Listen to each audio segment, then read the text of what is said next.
Olá, eu sou o professor Marcos Rodrigues, @etec.sp.gov.br. Dando sequência no nosso estudo de desvio condicional, o qual aqui eu destaco a estrutura de decisão se, senão, se, senão. Nós temos aqui alguns memes a serem observados, nós temos algumas situações a ser relembradas, e com isso nós trabalharemos no ambiente de desenvolvimento integrado Delphi Rio, um exemplo.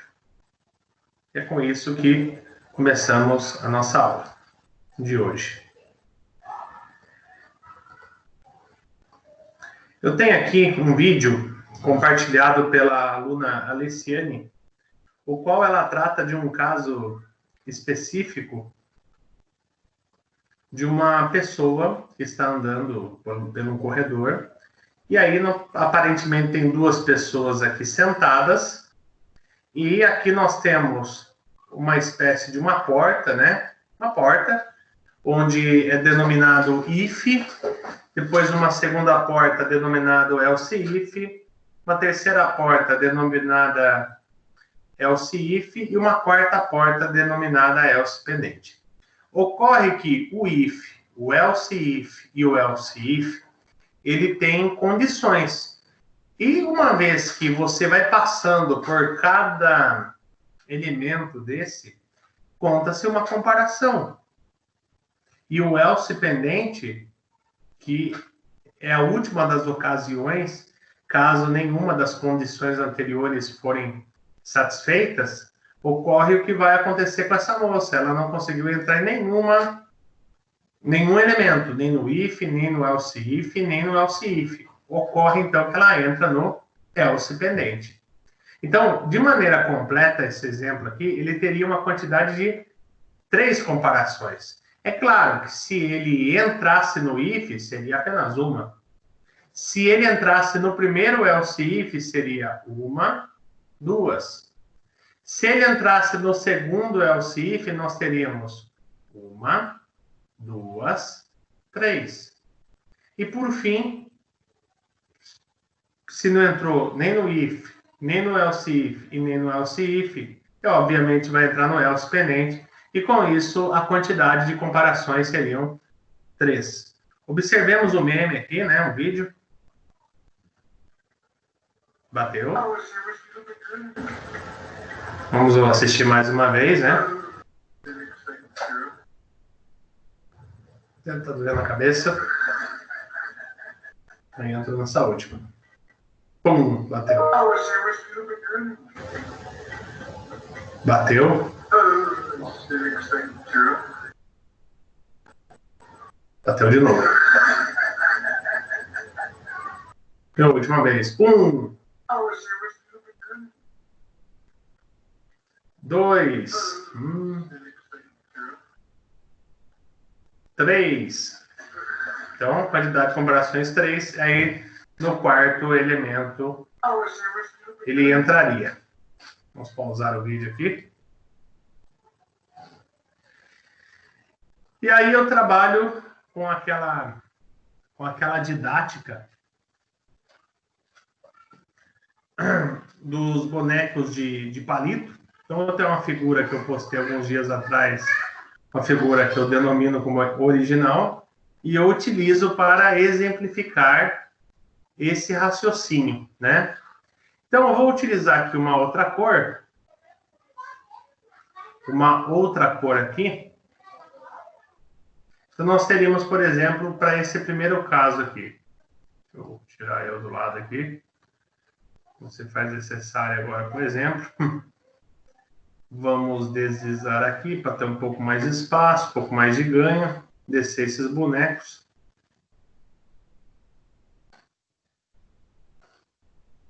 Utilizei um exercício, então cada estrutura dessa tem uma numeração. Então eu tenho aqui, ó.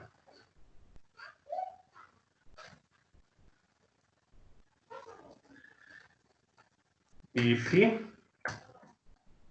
else if, e aqui eu teria o meu else pendente, ok? Nessa estrutura, um if. Nessa outra estrutura, um if. Aqui, um if. E agora aqui, você já consegue prever em caso o que nós vamos ter? Vou botar o meu rosto aí, né? Só que o outro rosto. O rosto do vídeo.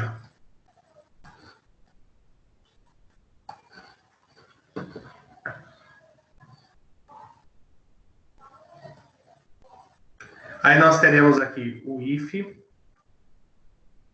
o if. E aqui, podemos considerar que desse tamanho, só não ter a presença dos pés, então nós temos o if e o else if. Já que na estrutura meia dúzia nós temos o if,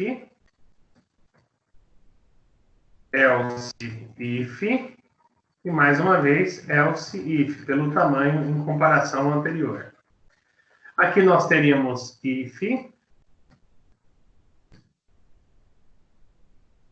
else. Aqui eu teria if,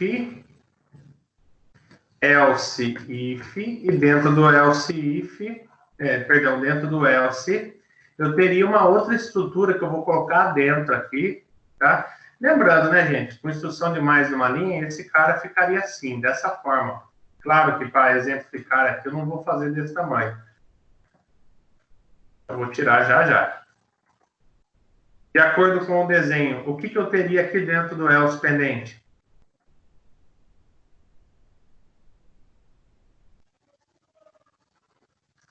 Um if, um else if e um else pendente, ok?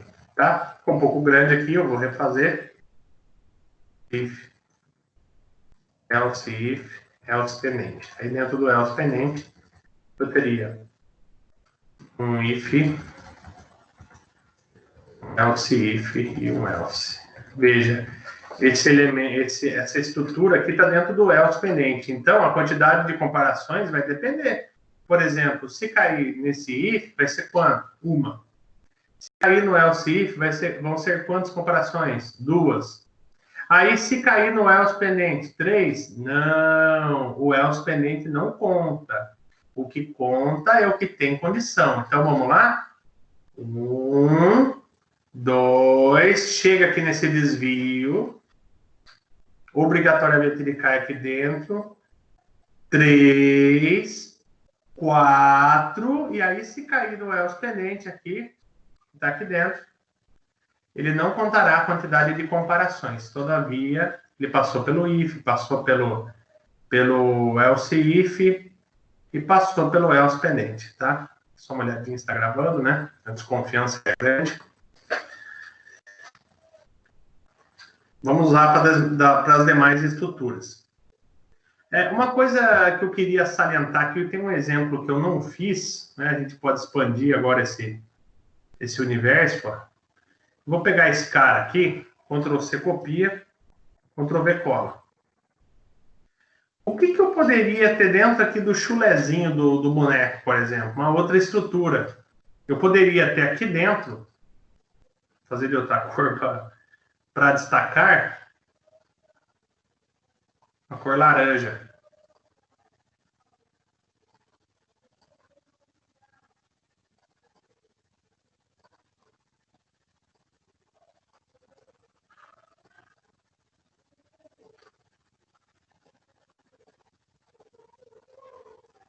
Ficou parecendo o símbolo de uma operadora de telefone aí.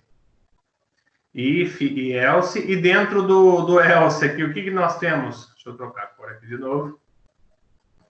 Um if, um else if e um else. Ok?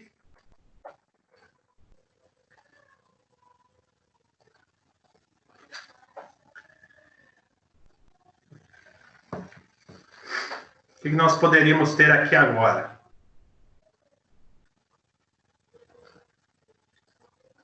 Um if, um else if e um else pendente. Dentro do else pendente, eu tenho o que aqui? Uma cabecinha.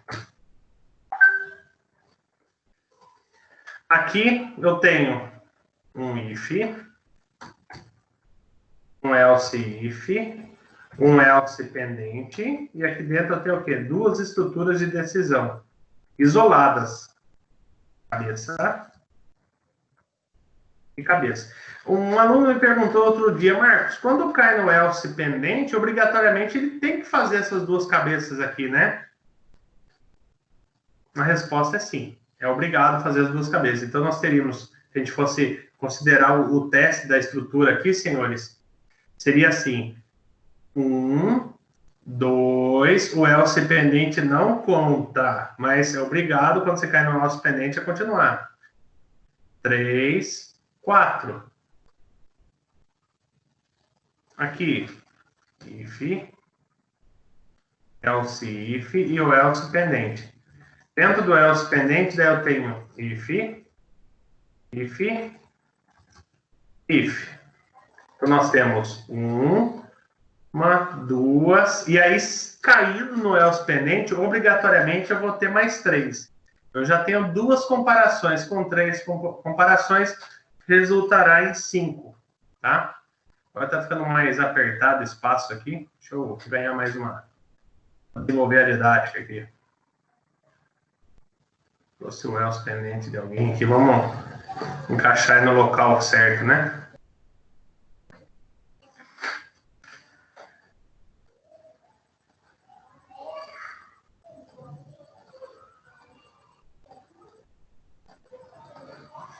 Lembrando que essa didática aí pode ter algum professor que utiliza já há muito tempo, não é invenção minha, né?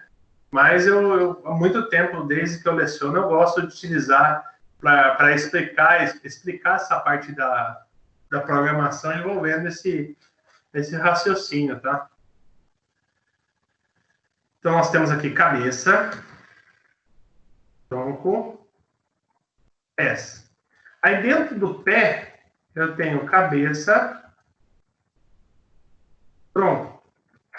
Então, nós temos aqui 1, 2, aí chegou no else pendente, eu tenho 3, 4 obrigatoriamente. Comparando esse desenho com o próximo, eu tenho aqui um if, else if, o else pendente. Aí aqui dentro nós temos if, else if, else if. Se for seguir toda essa trajetória, nós teremos 1, 2, 3, 4, 5 comparações. E por fim,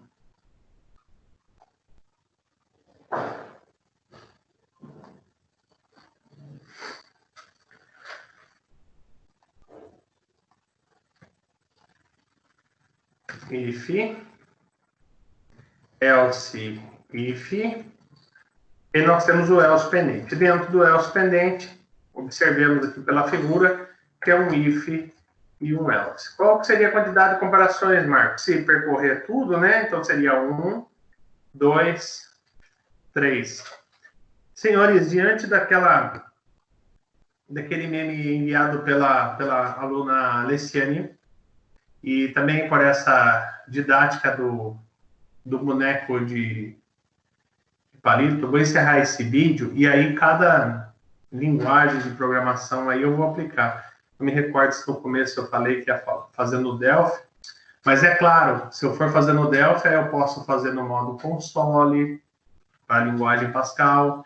Se eu for fazer no modo visual, eu posso fazer um VCL Application para Windows.